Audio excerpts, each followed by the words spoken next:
Hi guys, I'm here to give you a short tutorial on how to use the Visual Studio Debugger.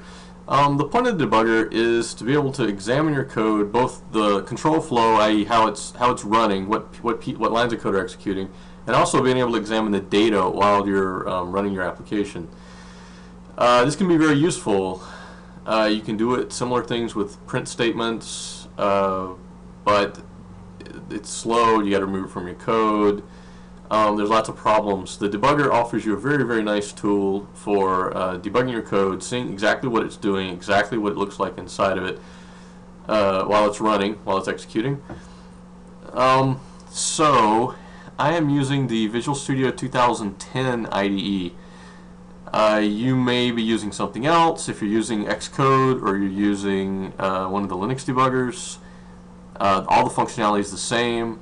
The way that it works is slightly different, but the basic functionality in this debugger is the same across every debugger. You may just have to figure out where to click.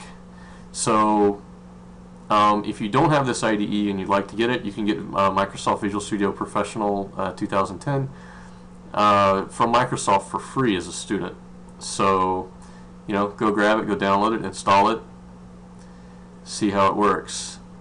In any case, so the first thing we're going to talk about is going to be breakpoints.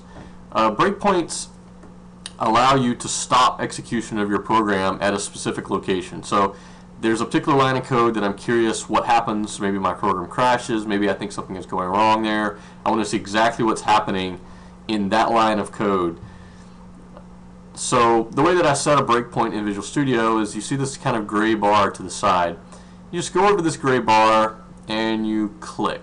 For example, I'm going to click right here on this line. You see there's a line that gets highlighted. That line is the line where it's going to stop. It's going to stop right before that line executes. Okay? So to start a debugging session, the first thing you have to do is you have to make sure that your configuration up here is set to debug. If it's set to release, it's not going to debug correctly. So you need to set it to debug. Okay? Now when you want to start debugging, I know a lot of you use Alt F5 to start your execution. You need to either press this play button by the debug drop down, or you need to hit just straight up F5. Okay, not Alt F5. Alt F5 will not start it in debugging mode.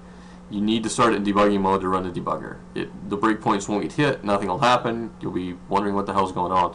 So I'm going to start this thing up, and you see there's a little yellow arrow here. The yellow arrow is the current line it's about to execute. So you can't see it, but there's another window that popped up that's the black console window that shows you the output from your program. I don't have that on screen just because it's tough with the screen capture software. In any case, this is the line that is about to execute in your program. Your program is currently running, and this line is about to execute. So we can see a couple of things here. One is, you notice these boxes here. There's one that says autos, and if you click this other tab, there's one that says locals. Autos show you variables that are declared or modified around the breakpoint. So if you've got a long program and you've got a lot of variables, you're going to be several hundred variables, you don't want to be able to see them all at once. It's hard to have to scroll through. So the autos is just more of a convenience feature to let you see what happened locally, close to where you're at, which is probably what you're interested in, right? If you want to see everything, you click on this Locals tab, and the Locals tab shows everything that's currently within scope. So you can see all of your variables that are currently within scope, and you may have to scroll up and down if you have a lot of variables. I'm going to show you one nice thing about the Autos button. One other thing that it shows you is if... Alright.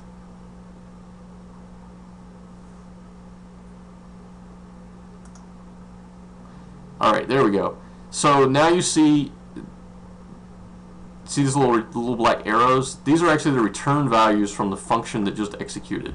So in particular, the line that just executed is this cout, and I use cout, and this is a class method invocation, which you probably haven't seen at this point, but don't worry about it.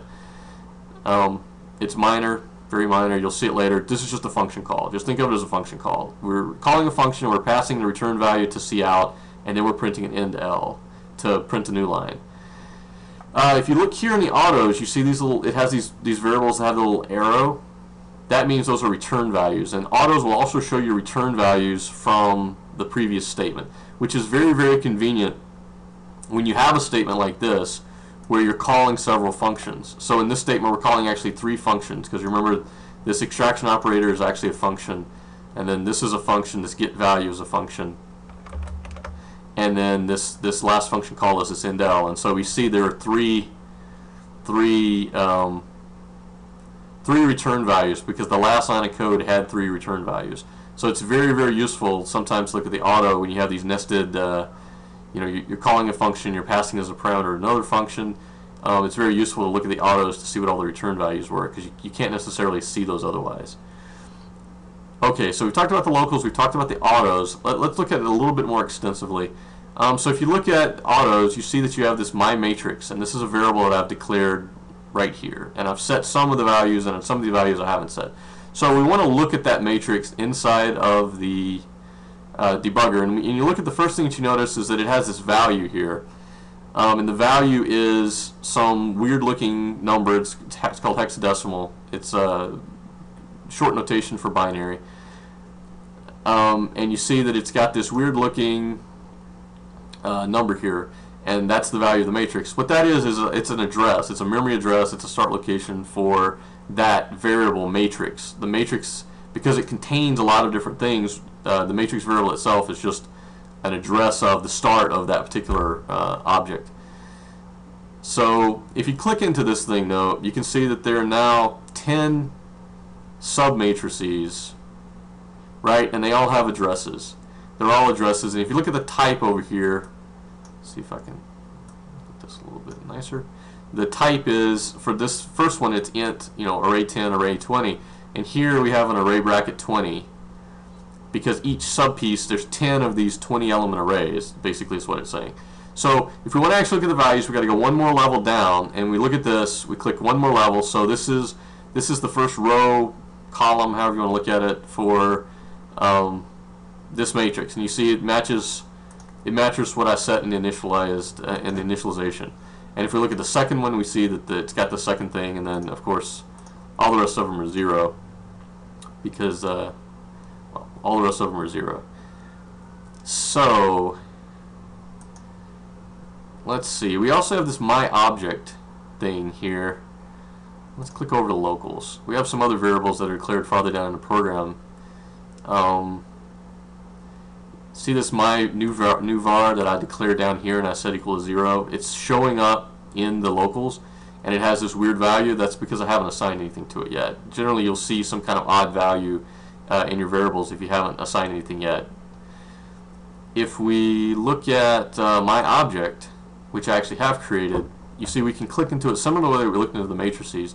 We can look into the objects. Again, if we haven't talked about objects yet, don't worry, you will soon, and then this will all make sense to you. So if we click into my object, we see more stuff, and this stuff is all uninitialized, and so it's got a bunch of different random values in it because nothing's been set yet. But you can see these are all member variables for this class object, and you can see that they all have types on the side: int, double, char. All right, so that's one way that we can view. That's one way that you can view variables. Another way that we can view variables is that we can use the tooltip and highlight something. You see when I highlight this my object class, hold on, you see the tooltip pop up, and then I can actually click into the tooltip, or I can go over to my matrix, I can click on my matrix, I can click it down into the tooltip, and I can see the value of all the various variables, various elements. Alright, so now that we've talked about some basic data display, we're going to talk a little bit more about breakpoints. So the thing about breakpoints, and you've seen me do this, I'm going to stop this application, I'm going to rerun it just so we're at a clean start. So you've seen me do this while I was showing you the variable stuff, but there are 3 buttons that are of interest up here for us, and that is the step into button, the step over button, and the step out of button. And these three buttons let us control how the program executes once we've hit a breakpoint. So the step into button, most of these have to do with functions. So just assume that there are a lot of function calls in your code. So most of these have to do with functions. So the step into variable will step into a function call. If you want to see what's happening inside of the function call, you can use the step into button. And I'm going to use the step into button right now so you can see what it does. So I'm about to call this function set value, and I'm passing it a 5. And again, if you haven't seen the classes, ignore the class syntax. But this is just a function call. Alright, it works the same way for other function calls that don't have a class associated with them. So I'm going to click step into, and you see it's stepped into this function called set value, and you see the yellow arrow that's showing me that I'm about to execute this function. So now I'm going to look at another, now I'm going to use another one of these buttons, which is the step over. Step into steps into a function call. Step over will step over the line of code. So if there's a function call in the line of code, step into will step into it and let you step through that individual function. If you're not interested in what happens inside that function, say like on this line, we're on cout. We're about to call cout. I really don't think that there's anything wrong with cout. I don't think that there's a bug in cout. It's not my code. I don't want to step into it. Instead, I'm going to step over that particular function. So when I step over it, you see I don't step into the function. It doesn't show me what happens inside of cout. It just steps over that line and executes this whole line of code, and then it goes to this next line. So for this next line, it's just going to do the basic stuff.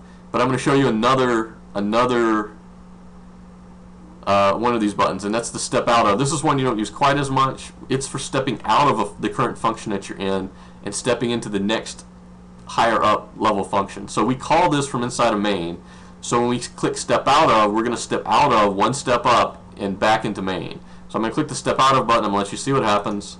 Step out of. See, I stepped out of, and now the line is here. So we're here. We're inside of this application. You've seen how to use step into, step over, step out of. So now we're going to go back and we're going to look. We just call this function called set value, which set this object member. We're going to look at that, and we're going to see that in fact value is 5 now for this particular object. Okay, again, something that you'll see in a bit if you haven't seen it yet. Alright, now we're going to step over this next function because this is just going to print something out. We're not that interested, so I'm going to use the step over key. I'm going to step over that function. I don't want to see what happens inside of cout. So here I am inside of, I'm on this line that does several things, right? There's actually 3 function calls in this particular line.